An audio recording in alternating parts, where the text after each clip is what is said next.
Buenos días, querida familia. Nos reunimos nuevamente alrededor de la palabra del Señor en este lunes de la tercera semana del tiempo de Cuaresma. Nos reunimos en el nombre del Padre, y del Hijo, y del Espíritu Santo. Ven, Espíritu Santo, llena los corazones de tus fieles. Enciende en ellos el fuego de tu amor, y renovarás la faz de la tierra. Espíritu Santo, ilumínanos y santifícanos. María, Madre de la Iglesia, ruega por nosotros. Lectura del segundo libro de los Reyes, capítulo 5, versículos 1 al 15a. En aquellos días, Naamán, general del ejército del rey de Siria, era un hombre que gozaba de la estima y del favor de su señor, pues por su medio había dado el Señor la victoria a Siria. Pero este gran guerrero era leproso. En una de las correrías, una banda de sirios había traído cautiva de Israel a una jovencita que pasó al servicio de Naamán. Ella dijo a su señora: ojalá mi señor fuera a ver al profeta de Samaria, él lo libraría de la lepra. Naamán fue a informar a su señor: esto dice la muchacha israelita. El rey de Siria le respondió: ven, que te voy a dar una carta para el rey de Israel. Naamán se puso en camino llevando 3 quintales de plata, 6,000 monedas de oro y 10 trajes, y presentó al rey de Israel la carta que decía: cuando recibas esta carta verás que te envío a mi ministro, Naamán, para que lo libres de la lepra. Cuando el rey de Israel leyó la carta, rasgó sus vestiduras exclamando: ¿soy yo acaso un Dios capaz de dar muerte o de dar vida, para que éste me encargue de librar a su hombre de la lepra? Fijaos bien y veréis que está buscando un pretexto contra mí. Cuando Eliseo, el hombre de Dios, se enteró de que el rey había rasgado sus vestiduras, le envió este recado: ¿por qué has rasgado tus vestiduras? Que venga ese a mí y sabrá que hay un profeta en Israel. Vino Naamán con sus caballos y su carroza y se detuvo a la puerta de la casa de Eliseo. Eliseo le mandó un mensajero a decirle: ve, báñate 7 veces en el Jordán y tu carne quedará limpia. Enojóse Naamán y se marchaba gruñendo: yo me imaginaba que saldría en persona a encontrarme y que en pie invocaría el nombre del Señor su Dios, pasaría su mano sobre la parte enferma y me libraría de la lepra. ¿Es que los ríos de Damasco, el Albana y el Farfán, no valen más que todas las aguas de Israel? ¿No puedo bañarme en ellos y quedar limpio? Dio media vuelta y se marchó furioso. Pero sus siervos lo abordaron diciendo: Señor, si el profeta te hubiera prescrito algo difícil, ¿no lo habrías hecho? Cuanto más si lo que te prescribe es simplemente que te bañes para quedar limpio. Entonces Naamán bajó y se bañó 7 veces en el Jordán, según la palabra del hombre de Dios, y su carne quedó limpia como la de un niño. Volvió con su comitiva al hombre de Dios y se le presentó diciendo: ahora reconozco que no hay Dios en toda la tierra más que el de Israel. Palabra de Dios. Salmo 41. Mi alma tiene sed del Dios vivo. ¿Cuándo veré el rostro de Dios? Como busca la sierva corrientes de agua, así mi alma te busca a ti, Dios mío. Tiene sed de Dios, del Dios vivo. ¿Cuándo entraré a ver el rostro de Dios? Envía tu luz y tu verdad, que ellas me guíen y me conduzcan hasta tu monte santo, hasta tu morada. Que yo me acerque al altar de Dios, al Dios de mi alegría, que te dé gracias al son de la cítara, Dios, Dios mío. Lectura del Santo Evangelio según San Lucas. Vino Jesús a Nazaret y dijo al pueblo en la sinagoga: os aseguro que ningún profeta es bien mirado en su tierra. Os garantizo que en Israel había muchas viudas en tiempos de Elías, cuando estuvo cerrado el cielo 3 años y 6 meses, y hubo una gran hambre en todo el país. Sin embargo, a ninguna de ellas fue enviado Elías, más que a una viuda de Sarepta, en el territorio de Sidón. Y muchos leprosos había en Israel en tiempos del profeta Eliseo. Sin embargo, ninguno de ellos fue curado más que Naamán el sirio. Al oír esto, todos en la sinagoga se pusieron furiosos y levantándose lo empujaron fuera del pueblo hasta un barranco del monte en donde se alzaba su pueblo, con intención de despeñarlo. Pero Jesús se abrió paso entre ellos y se alejaba. Palabra del Señor. Encontramos hoy en la palabra de Dios dos pasajes distintos, pero con una misma enseñanza. Si no es la fe en el profeta enviado por Dios, que es el mismo Jesucristo, toda su obra, sus palabras, su ministerio, sus milagros y su presencia entre nosotros quedarán solo en acontecimientos bonitos e históricos y útiles para quienes se beneficiaron, mas no para aquellos que cerraron su corazón. Y es precisamente la fe la primera y única condición y exigencia que Jesús hace para que se realice la obra de Dios. Y no es que solo se realice en aquellos que lo acogen, porque Él vino a salvar a todos, sino que se hace más lento el proceso de salvación y la actuación del reino de Dios. Por eso Él dice, cuando habla del fuego que ha venido a traer, que espera arda pronto, porque es el fuego del amor que nos da el Espíritu Santo y el que nos hace criaturas nuevas. Por eso es necesario creer, esperar y confiar en que nos da el Espíritu sin medida. Solo que a veces nos cuesta, no solo creer, sino aceptar quién es el medio que Dios usa o cuál es el medio que Dios usa para que esa fe sea un acontecimiento de salvación.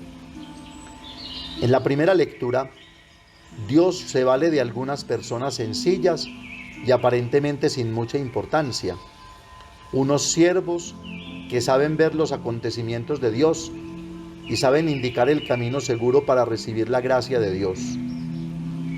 El profeta, indicado por ellos, no es aquel que anuncia el futuro, sino el portavoz de Dios, el que indica que en Israel está el Dios verdadero y el único Rey.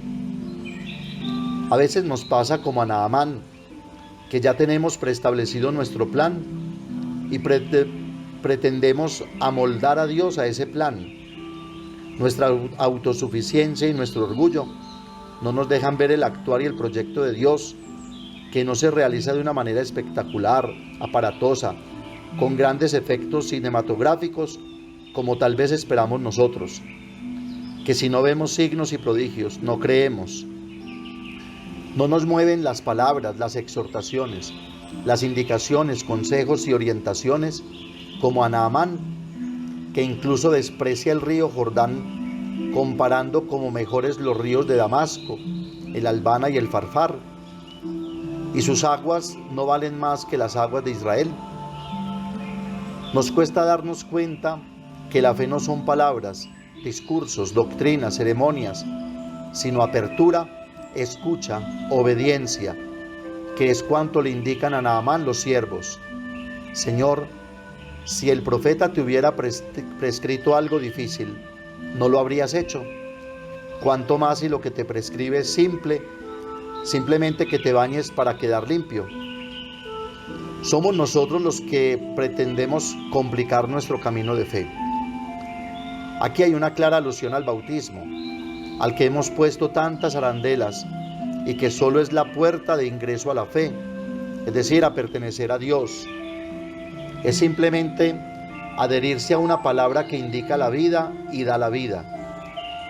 Por eso es necesario purificarse en esas aguas para recibir de manera gratuita la salvación y la gracia que Dios nos da a través de su Hijo Jesucristo por la fuerza y el amor del Espíritu Santo.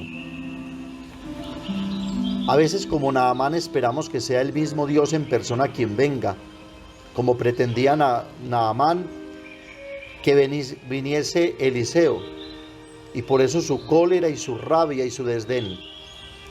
Porque Dios viene, y de hecho está viniendo en tantas personas y acontecimientos, que basta solo un poco de fe, como un granito de mostaza, para recibir todo su amor y su misericordia. Creo que esta palabra de Dios hoy nos está haciendo una fuerte llamada, como a Naamán, a saber escuchar a quien, como esos siervos, nos estén indicando el verdadero camino y cuánto debemos obedecer para ser curados. A tener un corazón dócil para saber escuchar, no solo a nuestra conciencia, sino aquellos que serán los medios que Dios está poniendo siempre en nuestro camino. A no dejarnos condicionar por ideas, conceptos, razones, indicaciones preestablecidas, ideologías y cosas preestablecidas ya por nuestros propios intereses, como pensaba Naamán o como pensaba el rey de Siria al mandar cartas de recomendación al rey de Israel, omitiendo la sugerencia de la niña esclava que había indicado no al rey, sino al profeta. Hoy percibimos en nuestra realidad precisamente esta negligencia de querer poner nuestra confianza en todo o en todos aquellos que fuera de Dios nos den una respuesta o mejores seguridades. Pretendemos vivir sin Dios, sin su palabra, y creemos que hay otras alternativas mejores que el Evangelio, que de alguna manera, sin exigirnos mucho, nos pide todo, y sin complicarnos, no nos hace tan fácil todo. Solo nos pide escuchar y obedecer, ponerse en camino y actuar. La Iglesia, que ha recibido de Cristo el mandato de ir por el mundo anunciando el Evangelio, bautizando y perdonando los pecados, es el mensajero y profeta que en nombre de Cristo, el profeta de Dios, continúa indicando cuál es el camino más acertado para ser curado de nuestras lepras. Pero es la Iglesia con Cristo, no sin Él, como pretende el mundo de hoy y como dice el cardenal Cantalamessa. Los sacramentos y especialmente la Eucaristía y la penitencia son la medicina espiritual que nos comunica la gracia, porque nos sumergen en la vida de Cristo y nos hacen partícipes de su obra salvadora. Cada vez que hagan esto, háganlo en memoria mía, como alianza nueva y eterna, y para el perdón de los pecados. La oración comunitaria y personal nos abren los oídos y el corazón para escuchar a Dios y encontrar el proyecto de salvación que Él tiene preestablecido como efusión de su gracia y misericordia. El estudio de la palabra de Dios, de la doctrina de la Iglesia, la perseverancia y constancia en el escuchar la voz de los que vienen en nombre de Cristo, como lo hacía la primera comunidad cristiana y como lo refieren los Hechos de los Apóstoles 2:42. Acudían asiduamente a la enseñanza de los apóstoles, a la comunión, a la fracción del pan y a las oraciones. Nos hacen vivir unidos y a poner todo en común. La Cuaresma entonces nos propone ante todo ser dóciles a la acción del Espíritu, que nos indica el camino para alcanzar la santidad de Cristo y la perfección de la vida, curándonos de nuestras lepras, especialmente de aquellas que el orgullo, la autosuficiencia y la negligencia nos traen alejándonos de la única palabra que tiene vida eterna y que es Jesucristo, el gran profeta de Dios Padre, para que, como dice el Salmo, podamos decir, como busca la sierva corrientes de agua, así mi alma te busca a ti, Dios mío. Tiene sed de Dios, del Dios vivo. ¿Cuándo entraré a ver el rostro de Dios? Envía tu luz y tu verdad, que ellas me guíen y me conduzcan hasta tu monte santo, hasta tu morada. Pidamos la docilidad y generosidad de la Santísima Virgen María y de San José, quienes supieron escuchar la voz del Padre, que enviaba a su mensajero como fuente de salvación y de gracia para todos los hombres. Que la fe que ellos tuvieron y fueron viviendo y perfeccionando nos sirva de modelo para también nosotros ser curados de todo mal. Amén. Padre nuestro que estás en el cielo, santificado sea tu nombre. Venga a nosotros tu reino, hágase tu voluntad en la tierra como en el cielo. Danos hoy nuestro pan de cada día, perdona nuestras ofensas, como también nosotros perdonamos a los que nos ofenden. No nos dejes caer en la tentación y líbranos del mal. María, Madre de la Iglesia, ruega por nosotros. El Señor nos bendiga, nos guarde de todo mal y nos lleve a la vida eterna. Oración a San José del Papa Francisco para el año dedicado a José, Padre y Custodio del Redentor. Salve, Custodio del Redentor y Esposo de la Virgen María. A ti Dios confió a su Hijo. En ti María depositó su confianza.